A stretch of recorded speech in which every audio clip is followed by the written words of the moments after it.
Market Mantra. Market Mantra. Market Mantra. Market Mantra. Market Mantra.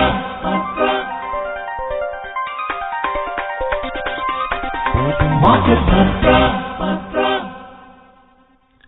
Good evening, listeners, and welcome to another edition of Market Mantra, in which we give you a complete update on the economic and business news of the day. And today being Sunday, we'll also be taking calls from you, our listeners, on mutual fund and related issues. You can call us on 2331 4444, 23717106 and 2342 1050. And if you're calling from outside Delhi, please prefix the STD code, that's 011 before the numbers. I am S. Rangabhashyam, and with me is my co-anchor in Hindi, Subodh Mishra. Good evening, Subodh. नमस्कार रंगा और नमस्कार श्रोताओं। कारोबारी खबरों के साथ market मंत्र हाजिर है। आज रविवार है और हर रविवार की तरह आज भी हम म्यूचुअल फंड से जुड़े आपके सवालों के जवाब देंगे। सवाल पूछने के लिए इन नंबरों पर फोन कर सकते हैं 2371-7106, 2331-4444 और 2342-1050। दिल्ली से बाहर के श्रोता इससे पहले एसटीडी कोड 011 डायल करें। आपके सवालों के जवाब देने के लिए हमारे साथ जुड़े हैं mutual funds expert Dhirendra Kumar. Dhirendra, market मंत्र में आपका स्वागत है। धन्यवाद आपका। पहले हेडलाइंस के साथ रंगा भाष्यम। The top stories. Green hydrogen has emerged as a promising pathway for meeting the decarbonization goals, says the government. India's defense exports reach all-time high of 16,000 crore rupees. And Steel Authority of India achieves the best annual production in the financial year 2022-23. Carbon उत्सर्जन घटाने के लक्ष्य को प्राप्त करने के लिए green hydrogen में अपार संभावनाएं, सरकार ने कहा। भारत का रक्षा निर्यात अब तक के सबसे ऊंचे स्तर 16,000 करोड़ रुपए पर पहुंचा और स्टील अथॉरिटी ऑफ इंडिया ने पिछले वित्त वर्ष में सबसे अच्छा सालाना उत्पादन प्राप्त किया।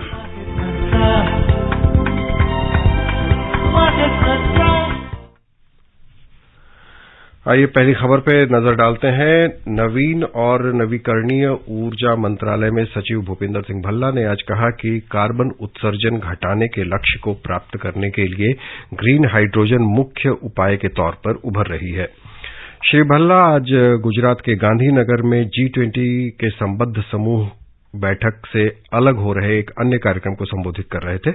श्री भल्ला ने बताया कि भारत ने 2030 तक 500 गीगावाट अजीवाश्म स्रोतों से बिजली उत्पादन की क्षमता हासिल करने का लक्ष्य रखा है। वर्ष 2047 तक देश ऊर्जा आत्मनिर्भरता हासिल कर लेगा और 2070 तक शून्य कार्बन उत्सर्जन का स्तर प्राप्त कर लेगा। इससे पहले आयुष और महिला तथा बाल विकास मंत्री डॉक्टर महेंद्र भाई मुंजपरा ने उद्घाटन सत्र को संबोधित किया। उन्होंने कहा कि सतत विकास और स्वच्छ ऊर्जा का लक्ष्य हासिल करने के लिए एक साथ मिलकर काम करने की जरूरत है। Yeah, and Dhirendra, to talk about this new financial year, just the second day, we have stepped into the financial year 23-24. As far as the last financial year is concerned, how do you see the markets and the returns which have come, especially for mutual funds? No, mutual fund, it has been a lackluster year, going by the return, because that is what, people relate to. That is, how much did they earn. And when you look at it in the context of the overall market, the financial year was a year in which the Sensex has gone up by just 0.5%. The small cap index is down 4%. And IPO index is down 26%, about which people were very excited about through the year or maybe at the beginning of the year. And only in the last quarter or 3-4 months, people are disappointed, and and it is quite a cyclical decline, and it happens every few years, and it has happened once again. So in that sense, it has been a disappointing year. It has been a lackluster year, and there is another unusual, not so unusual thing.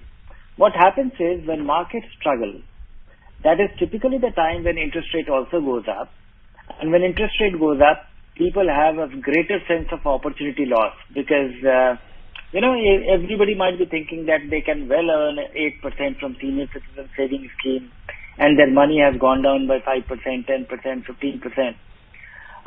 But this is also a lesson in the sense that this is, equity market is not a linear 20% yielding or 15% yielding fixed deposit.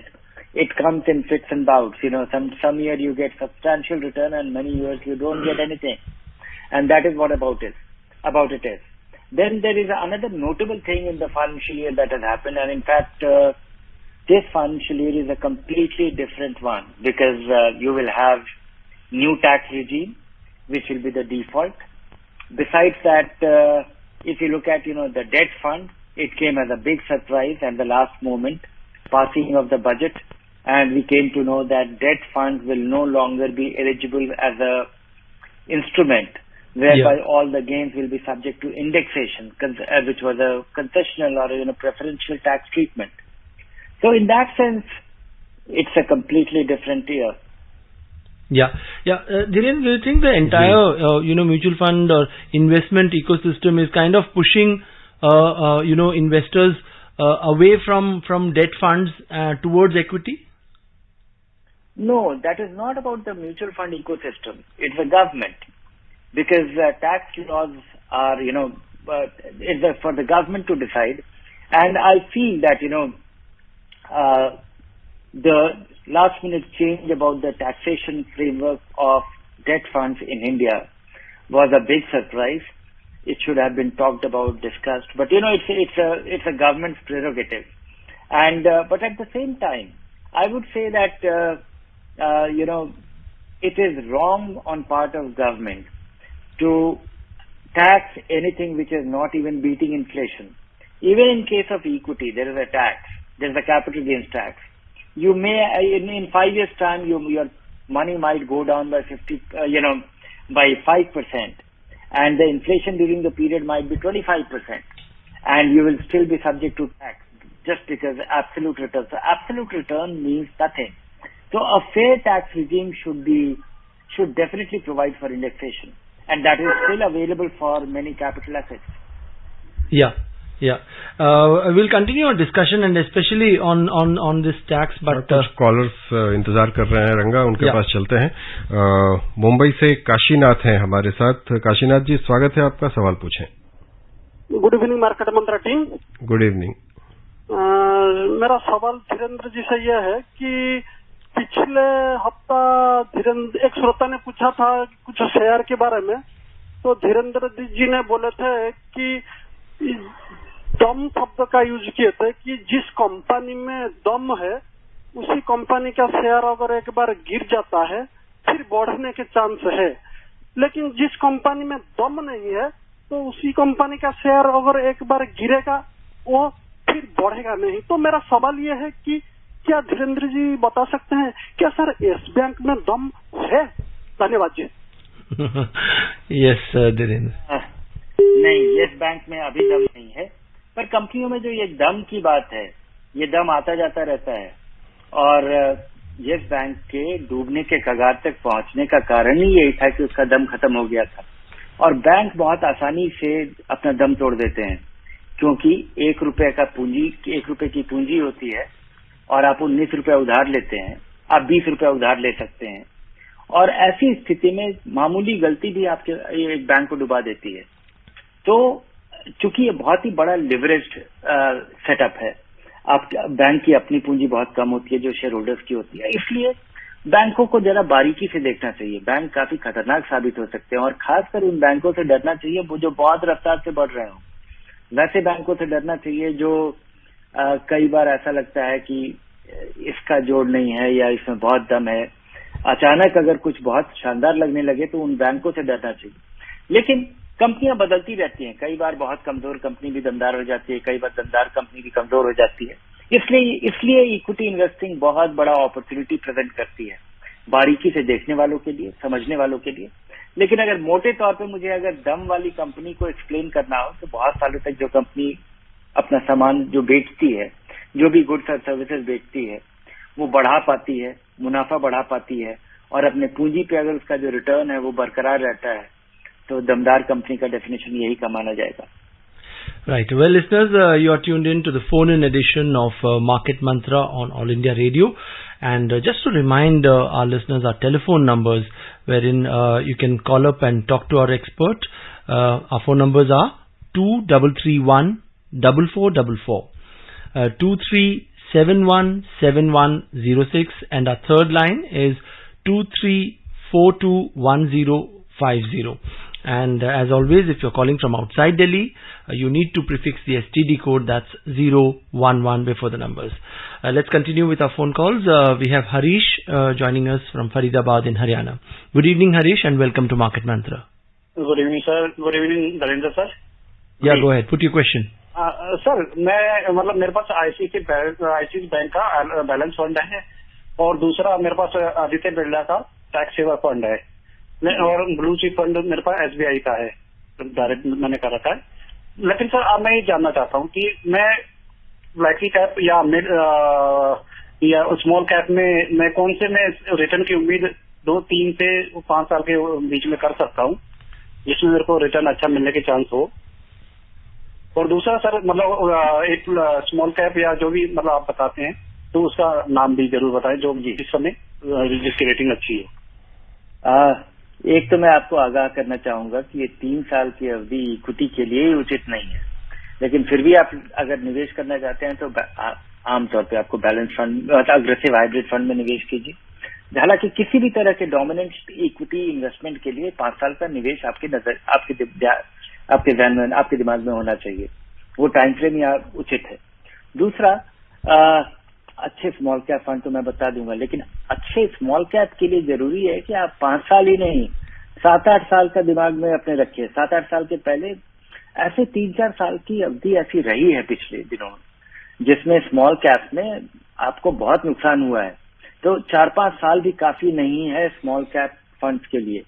और अगर कुछ मुझे अच्छा small cap गिनाना हो तो मैं आपको list कर दूंगा, लेकिन मेरे बताने के से उतना फायदा नहीं होगा जितना कि आपका टाइम फ्रेम और उतने समय की आप उतने समय तक आप इन्वेस्टेड रहें, और उस बीच में बहुत ये फंड धराशायी होंगे, उसमें भी अपना निवेश जारी रखना, अपना निवेश बनाए रखना, वो ज्यादा जरूरी है. और अच्छे फंड में गिना देता हूँ डीएसपी का small cap, Kotak small cap और एसबीआई स्मॉल कैप. जी, अगले कॉलर हैं मुंबई से आशीष. स्वागत है आपका, सवाल पूछें. हाँ, मुझे एक धीरेन्द्र सर से एक क्वेश्चन था कि ये स्मॉल केस क्या होता है, ये एक टाइप का इन्वेस्टमेंट कुछ है, और how it is different from mutual fund? No, small cap is a mutual fund and small case. Okay. Small case. All right. Okay. Small case is not a mutual fund. Small case is a vehicle through which you buy multiple stocks at one go. The small case is enabling strategies of different fund managers, and with a single click you are able to invest in multiple stocks at one go and deriving from the expertise. But the small case is not a substitute for mutual fund, because when you invest through small case, you have access to a fund manager's choice or a bundle of stocks or a bunch of stocks which he thinks is appropriate or attractive or worth investing right now. And with a single click, you can place some orders for multiple stocks. That is what the small case is enabling. But it's not a mutual fund. The biggest advantage of a mutual fund is that you invest, say, 5,000 rupees in a mutual fund, and you remain invested for 5 years, and you don't have to do anything. You don't worry about the interim buy and sell. The fund manager takes care of it. And if you have held it for more than 1 year, all your gains will be long term. In case of small case, you have to worry about all the taxation aspects, all the housekeeping, all the bookkeeping. You incur there is the advantage that the advantage is that you are getting access to some fund managers expert or advice which is embedded in the buy order. But there is much more to investing in stocks than just getting advice and getting a recommendation. Besides that, taxation aspect, tax efficiency of mutual fund is unmatchable, and that is still available because the fund manager might be buying and selling every day, but it doesn't matter. You hold it for 1 year, everything is long-term gains. Simplified bookkeeping and instant diversification with so small minimum. It's possible to do your SIP with a minimum of 500 rupee as well. So that may not be possible with small case because it is a matter of, that particular portfolio. And in a small case, you would have seen that what is the investment minimum for individuals, which sometimes could be much larger for a fund manager of your choice. And it will vary from time to time. So convenience, tax efficiency and other things, small case is not a mutual fund. Right. Let's move on and take our next caller. We have SPS Jain joining us from Noida, one of our regular callers on this show. Good evening, Mr. Jain. नमस्कार जी, market मंत्रा team और धीरेन्द्र जी को नमस्कार। अभी gold का जो mutual fund है वो date category में आएगा या इसमें क्या टैक्सेशन जो अभी नया रूल बना है डेट कैटेगरी का उसका एप्लीकेशन है, इसके बारे में क्लैरिफाई करें। दूसरा, यूएस के जो फंड ऑफ फंड है यूएस इंटरनेशनल के, उसके बारे में अभी जो कंडीशन है यूएस में उसके इन्वेस्टमेंट के लिए क्या आपका रिकमेंडेशन है?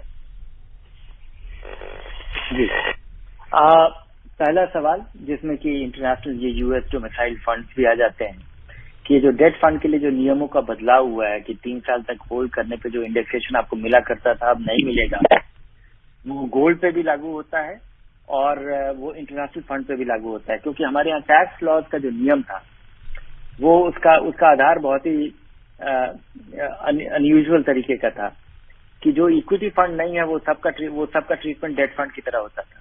और इक्विटी फंड का डेफिनेशन जो है वो है 65% से ज्यादा एवरेज एलोकेशन इक्विटी में। इस वजह से इंटरनेशनल फंड, गोल्ड फंड भी अब डेट की तरह टैक्सेबल हो गए हैं। इंडेक्सेशन की सुविधा उनको उपलब्ध नहीं है। इसलिए अगर आपको सोने में इन्वेस्ट करना ही है तो आपको एक दूसरा विकल्प देखना चाहिए जो कि काफी अट्रैक्टिव होगा। भारत सरकार ने कई सालों से एक सॉवरेन गोल्ड बॉन्ड जारी किया है। वो बाजार में लिस्टेड भी है और हर 3 महीने पे एक नया लॉन्च भी हो जाता है ये बॉन्ड।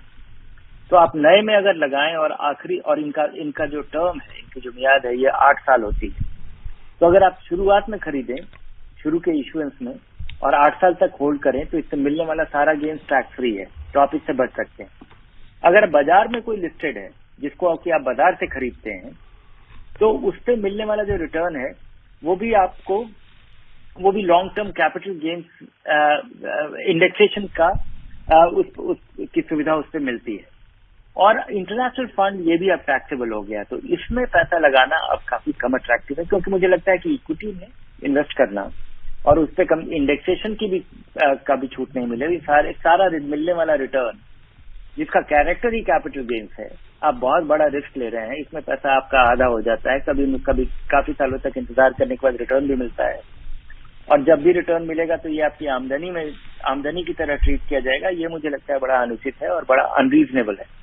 इससे बचने का एक तरीका है, और जो बचने का लेजिटिमेट तरीका ये है कि हर भारतीय नागरिक को छूट है कि वो $2 लाख तक का $2 लाख का सालाना निवेश विदेश में कर सकता है। और भारत में बहुत सारे फॉरेन ब्रोकर्स हैं जहां से आप भारत में बैठे बैठे भारतीय नागरिक अपना ब्रोकरेज अकाउंट खोल सकते हैं, उसमें पैसा ट्रांसफर कर सकते हैं और वहां से अधिकतम सालाना $2 लाख का निवेश कर सकते हैं। और जब आप उसमें निवेश करेंगे और इन्हीं फंड्स में जो आप म्यूचुअल फंड के जरिए बड़ी सुविधाजनक तरीके से लगाते थे, उसके बजाय उन्हीं फंड्स में सीधे तौर पे अगर आप किसी विदेशी ब्रोकर के जरिए लगाएंगे तो वहां से मिलने वाला रिटर्न, उसमें आपको इंडेक्सेशन की छूट मिलेगी। तो ये विकल्प लोगों को देखना चाहिए। आपका जो दूसरा जो सवाल था जो कि मैंने पार्शली आपको बताया कि जिसका दूसरा पहलू मैंने बताया कि विदेशी यूएस डोमिसाइल फंड्स का या यूएस में लगाने वाले फंड्स का प्रॉस्पेक्ट कैसा है। इनका प्रॉस्पेक्ट मुझे काफी अट्रैक्टिव लगता है, लेकिन पिछले 1-1.5 साल में यहाँ पे शायद ये बहुत महंगे थे। और जब कोई चीज बहुत महंगा होता है और बहुत लंबे समय तक महंगा रहता है तो जान पाना बड़ा मुश्किल होता है कि कितना महंगा है। और यहाँ पे गिरावट देखी गई है। गिरावट के निचले स्तर से काफी वृद्धि भी हो चुकी है।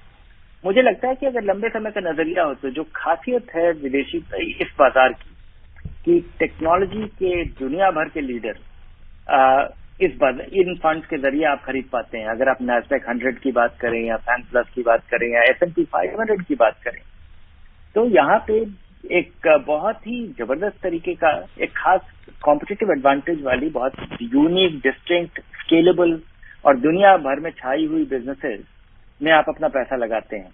तो इनके लॉन्ग टर्म प्रॉस्पेक्ट के बारे में मुझे बहुत आशंका नहीं है। हाँ, शॉर्ट टर्म में पता नहीं, यहाँ अभी कभी और भी नीचे जाएगा, कितने दिन में रिकवर कर पाएगा। लेकिन अगर आप कई सालों के लिए निवेश कर रहे हैं तो मैं इनके बारे में अभी बहुत आशान्वित हूँ कि इस गिरावट के बाद यहाँ से बड़ा फायदा भी हो सकता है।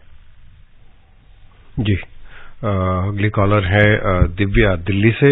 दिव्या, स्वागत है आपका, सवाल पूछें। हाँ जी, धीरेन्द्र जी, मुझे एक्सिस म्यूचुअल फंड्स के लिए पूछना था। लास्ट 1 ईयर से उनकी परफॉर्मेंस बिलो एवरेज है, तो अभी क्या करना, like should I continue to invest in my existing fund, और अगर कुछ नए में मेरे को इन्वेस्ट करना है तो मैं करूँ या अभी होल्ड ऑन करना चाहिए? आप क्या सजेस्ट करेंगे? Thank you. Axis mutual fund का जो स्ट्रैटेजी, इक्विटी में लगाने वाला स्ट्रैटेजी है, वो बहुत ही क्वालिटी ओरिएंटेड है। और पहले भी ऐसा हुआ है कि कई सालों तक अच्छा करने के बाद एक्सिस फंड बिल्कुल दूसरों की तुलना में बिल्कुल निचले स्तर पे आ जाता है, और अभी भी स्थिति ऐसी ही बनी है। और ये बहुत ही चिंताजनक है। और इसके साथ ही कुछ एक्सिस म्यूचुअल फंड की कंट्रोवर्सी, जिसकी वजह से लोग और भी चिंतित हो गए थे, लेकिन उसके बारे में मैं ज्यादा उतना चिंतित नहीं हूँ। और ये जो आपका सवाल है कि ये कब अच्छा करेंगे, क्या इसमें बने रहना चाहिए, मुझे लगता है कि ये अच्छा करेंगे, लेकिन कितने जल्दी अच्छा करने लग जाएंगे ये बड़ा मुश्किल है। और अगर आप लंबे समय के लिए पैसा लगा रहे हैं तो, लेकिन मुझे भरोसा है कि इस तरह का पोर्टफोलियो एक खास समय में अच्छा करता ही है। और इस नजरिए से इस तरह के समय में पैसा लगाना आपके लिए बड़ा फायदेमंद साबित होता है। Right. And before we take more phone calls, let's take a look at some of the other news items that we are tracking for you this evening. India has achieved a remarkable milestone as the country witnessed an all-time high level of defense exports worth 16,000 crore rupees to over 85 countries. In only 6 years, defense exports have surged over 10 times amid number of reforms and policy initiatives taken by the government. In a tweet, Prime Minister Narendra Modi described the achievement as a clear manifestation of India's talent and the enthusiasm towards Make in India. Mr. Modi said it also shows the reforms in this sector over the last few years are delivering good results. Defence Minister Rajnath Singh in a tweet described it as a remarkable achievement for the country. The Defence Ministry said that Indian industry has shown its capability of design and development to the world, with 100 firms exporting defence products at present. अगले collar हैं रांची से निशांत। निशांत, स्वागत है आपका, सवाल पूछें। Sir नमस्ते। नमस्ते। मेरे पोर्टफोलियो में एक स्टॉक है BSE टॉप 100 इक्विटी फंड, उसका परफॉर्मेंस कुछ दिन से रिलेटिवली वीक थोड़ा रहा है, और वही एकमात्र लार्ज कैप फंड है मेरे पोर्टफोलियो में। तो क्या उसको चेंज करना चाहिए या उसी फंड हाउस में कुछ और चेंजेस कर सकते हैं? अगर आपको लार्ज कैप फंड में ही पैसा लगाना है, बड़ी कंपनियों के फंड में ही पैसा लगाना है, तो कोई खास फायदा नहीं होता है अगर आप कुछ नहीं करें। अगर आप एक निफ्टी फंड में भी, अगर निफ्टी के इंडेक्स फंड में भी आप पैसा लगाएं, तो करीब करीब आप निश्चिंत रहते हैं कि कम से कम इंडेक्स जितना रिटर्न तो मिलेगा ही मिलेगा। और निफ्टी के फंड का रिटर्न काफी का खर्चा इतना कम है कि आप काफी निश्चिंत रहते हैं कि अधिकतर फंड से ये अच्छा कर पाएगा। लेकिन ये जो फंड है, इसका पिछले 1 साल में भी अगर निफ्टी की तुलना में अगर हम देखें तो चूंकि बाजार भी कहीं नहीं गया है, एवरेज लार्ज कैप फंड 3.5% करीब 4.5% गिरा है। BSE 100 टोटल रिटर्न इंडेक्स ये 0.5% कम है, और ये फंड 2.5% ऊपर है। तो अगर हालांकि इन ये 2.5% और 3.5% का नुकसान, 2.5% की वृद्धि, ये आपके लिए ये कोई खास मायने नहीं रखता है। लेकिन मुझे लगता है कि लार्ज कैप फंड में अगर आप निश्चिंत तरीके से और बिना चिंता के आप निवेश करना चाहते हैं और आपको अफसोस नहीं हो तो आपको निफ्टी में लगाना चाहिए। अगर आप बाजार से ज्यादा रिटर्न चाहते हैं तो किसी फ्लेक्सी कैप फंड में लगाइए जहाँ पे थोड़ा कहीं और भी पैसा लगा होगा, जहाँ से बाजार चलने पे कम से कम कुछ ज्यादा रिटर्न की उम्मीद होगी। Right. And let's take a look at the steel industry. Steel Authority of India has achieved the best ever annual production during the financial year 2022-23. The company recorded over 19.4 million tons of hot metal, around 18.3 million tons of crude steel production. The Ministry of Steel has said that the company is continuously ramping up its production over the years with a focus on more value-added and special steel production. Prime Minister Narendra Modi has praised Steel Authority's achievement. In a tweet, the Prime Minister said that this indicates that India is taking strong steps towards Atmanirbhar Bharat in every sphere. अगले collar है कोलकाता से प्रसून। प्रसून, स्वागत है आपका, सवाल पूछे। मेरा query है, पिछले 1 ईयर कैपिटल गुड्स का स्टॉक्स बहुत अच्छा रिटर्न दिया है, तो कमिंग ईयर में कैपिटल गुड्स का शेयर का स्टॉक फ्यूचर कैसे है, और उसके साथ मेरा और जानना है कौन कौन सेक्टर अच्छा रहेगा कमिंग ईयर में। Thank you sir. राइट, मैं आपको एक चीज बताना चाहूंगा कि किसी सेक्टर का अच्छा करना और उस सेक्टर के स्टॉक्स का अच्छा करना, इन दोनों में कई बार ओवरलैप होता है, वो कारण होता है, और कई बार नहीं होता है। कैपिटल गुड्स की कंपनियां अच्छा कर रही हैं और उसकी वजह से उनका शेयर का दाम बढ़ रहा है, लेकिन कई बार कैपिटल गुड्स की कंपनियां अच्छा कर रही होती हैं, उनका मुनाफा बढ़ रहा होता है, उनकी आमदनी बढ़ रही होती है, उनका ऑर्डर बुक बढ़ रहा होता है, लेकिन उनका स्टॉक डूब रहा होता है, और ऐसा अक्सर हो जाया करता है। इसलिए आप जब तक केवल किसी सेक्टर का प्रॉस्पेक्ट, नियर टर्म प्रॉस्पेक्ट कैसा है, आजकल कैसा कर रही हैं, तुरंत भविष्य में कैसा करेगी, या अभी अगर अच्छा कर रही हैं तो क्या ये कुछ समय तक जारी रहेगा, ये कुछ कारण हो सकते हैं, लेकिन ये अपने आप में सफिशिएंट कारण नहीं है जिसके आधार पे आप अपने निवेश को जिसके आधार पे आप निवेश करें और बड़ा निवेश करें।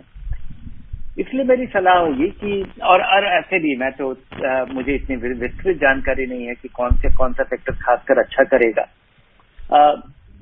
मेरी सलाह होगी कि या तो आप बारीकी से जानिए, और अगर नहीं जान पाते हैं उसका, अगर आपके पास सॉलिड रीजन नहीं मिलता है, अगर आपके पास कोई रिसर्च का फ्रेमवर्क नहीं है जिसकी वजह से आप काफी विश्वास के साथ आप इन्वेस्ट कर सके, तो एक अच्छे म्यूचुअल फंड का चुनाव कीजिए, उसमें लगातार इन्वेस्ट कीजिए, और आपको करीब 70-80% तक का रिटर्न, वहां से 70-80% तक का उस तरह के मतलब इक्विटी का रिटर्न आपको मिल पाएगा।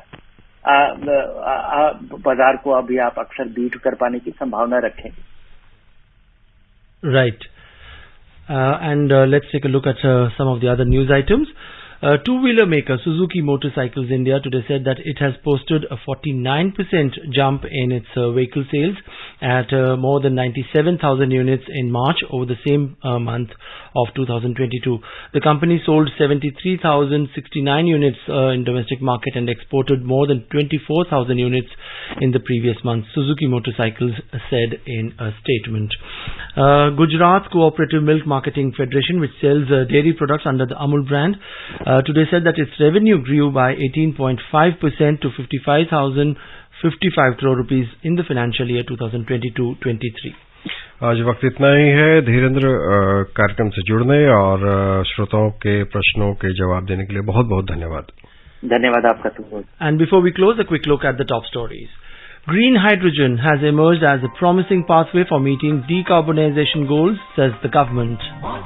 India's defence exports reach an all-time high of 16,000 crore rupees, and Steel Authority of India achieves the best annual production in the financial year 2022-23.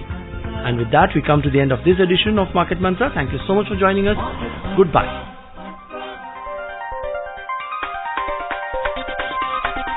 Market Mantra.